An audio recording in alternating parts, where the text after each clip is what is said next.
Vitor Hugo, onde estão os verdadeiros profetas de hoje em dia? Por que parece não haver mais esses como nos tempos de Jesus?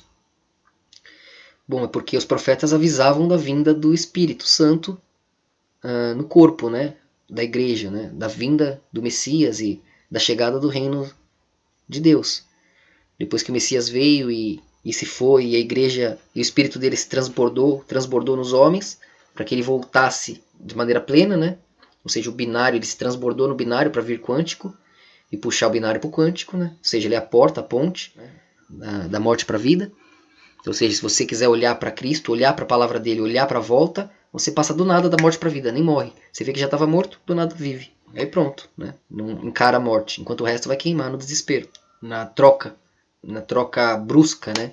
De perspectiva, de percepção, de realidade. Gera aquela agonia, aquele desespero esquizofrênico, né? Então não tem mais profeta por isso, porque a própria depois da igreja transbordar ali, depois do Espírito Santo ser derramado e a igreja vir à tona, né?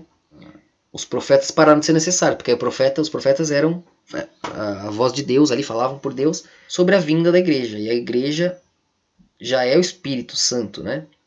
Podendo falar através de todo mundo. Então já é o corpo do Filho, né? Todos juntos, tudo que todos poderiam dizer é melhor sintetizado no verbo. Esse verbo é o considerado Messias, mas é só todos falando junto por uma voz, né? Então todos são filho de Deus, são as perspectivas que fazem Deus grande. E aí todos podem profetizar, todos podem falar com o Espírito Santo, né? Aí a igreja viraram os profetas, né, na verdade.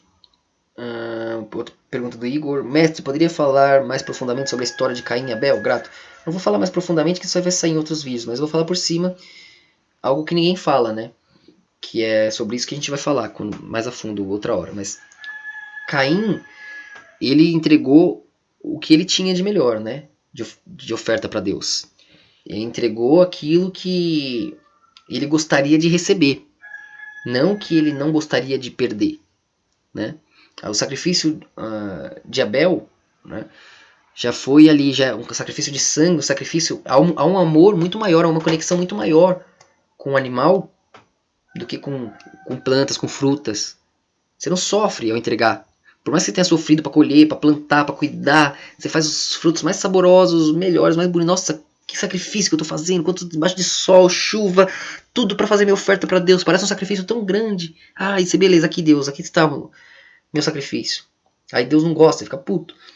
Mas aí, por outro lado, Abel não fez nada disso, mas ele entregou aquele que ele amava mais. Matar aquele animalzinho que ele mais tinha conexão. É matar ele mesmo, a parte dele. É entregar a si para Deus, né? E sofrer, e chorar, e sangrar, mas para entregar para Deus aquele que ele mais amava. O animal mais inteligente, o animal mais bonito, o animal mais perfeito, o animal que Deus merecia.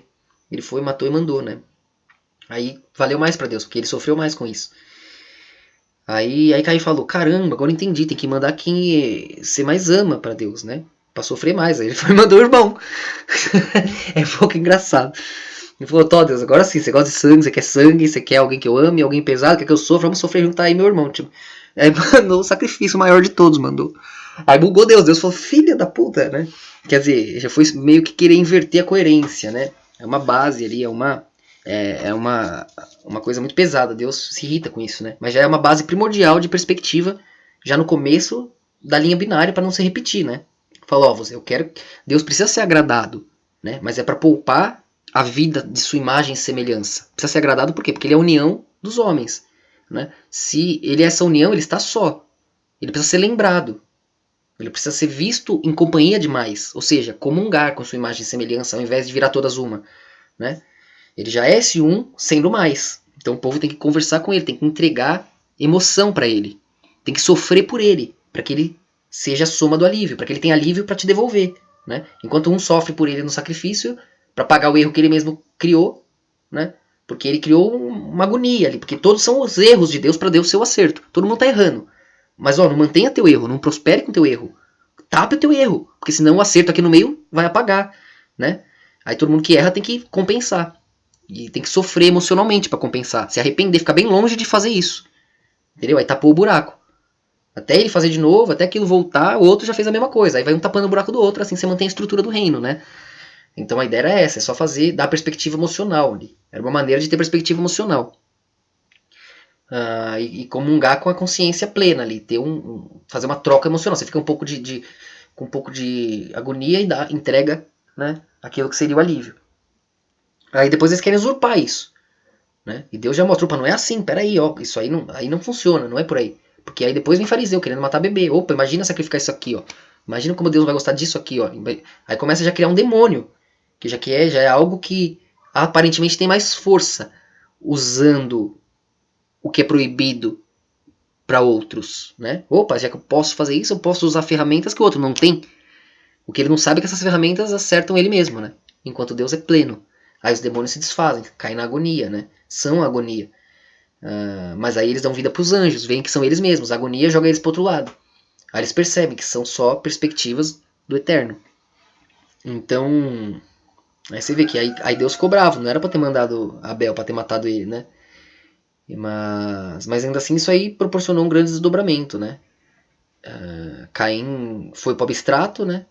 Ou seja, morreu vivo, ninguém poderia matar. Ele já desdobrou o abstrato, né? Acabou recebendo aquela maldição, né?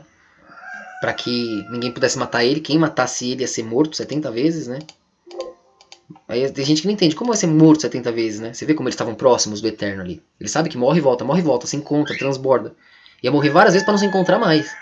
Vai ficar bem longe no binário, né? Hoje o pessoal não entende o que isso significa. E aí é isso, né? Mas aí esse desdobramento de Abel já virou outros, né? Já era a multiplicação do erro, né? Já era o egoísmo de Adão e Eva, querendo ser maior, querendo brilhar, né? Querendo tomar o lugar de Deus. Já era eles, a consciência aprendendo isso. Era a consciência se desfazendo da plenitude para voltar para ela, né? Para entender sobre a plenitude. Aí ela se desfaz como ser vivificante, né? Como ser vivente e se refaz como ser vivificante. Então, essa consciência plena de Abel já se desfez em mais, né? E aí já tinha um outro lado, vindo de Caim. Aí tinha dois lados para ficar conflitando e multiplicando, né? Porque aí conforme eles conflitam, as consciências plenas se fazem menores, né? E aí vão virando mais e mais e mais, até os povos, né? A sabedoria de um estarem muitos, né? Mas de maneira quebrada, um pouquinho em cada. Até que o mundo se una e esse pouquinho vire um, que é o que está acontecendo agora no quântico, né? Com a internet, etc. Esse pouquinho cada um carrega está virando um. Aí o verbo pode falar e todos podem entender. Esse é o processo, né? Esse é o percurso da luz em si mesma, né? Conectando os pontos da história. Mas a gente fala mais sobre Caim e Abel mais pra frente. Tem só mais uma pergunta do Reinaldo Matar Neto. Mestre, quando eu era pequeno, eu e meus amigos da escola desenhávamos suásticas e imitávamos Hitler, tudo na zoeira. Esse eco tem a ver com a verdade, ecoando da criança que é pura? Aí quando cresce ela reprime esse eco, pois a sociedade condena? Porque lembro que tinha vários amigos que entravam na brincadeira, desenhávamos, falávamos e faziam gestos de Hitler. Fazíamos os gestos de Hitler, tudo na maior inocência. Com certeza, isso aí acontece muito, né? A gente tem uma conexão luciferiana ali, a gente estava ali, né, no meio. É algo próximo do nosso coração. Quando a gente é criança, a gente tem pouca memória binária, né? Pouca trava lógica. Aí o emocional está mais perto ali. E aí é mais fácil de desdobrar essas coisas, né? Mas aí rapidinho te travam, falam, não faz isso, você que é louco, tu quer apanhar, vai ser preso. Né? Vai tomar advertência, ser suspenso, vai ser expulso. Enfim, né? Já te traumatizam desde cedo. Aí fica um eco tão consistente que alguém vai defender Hitler no futuro e você vai falar, você tá louco?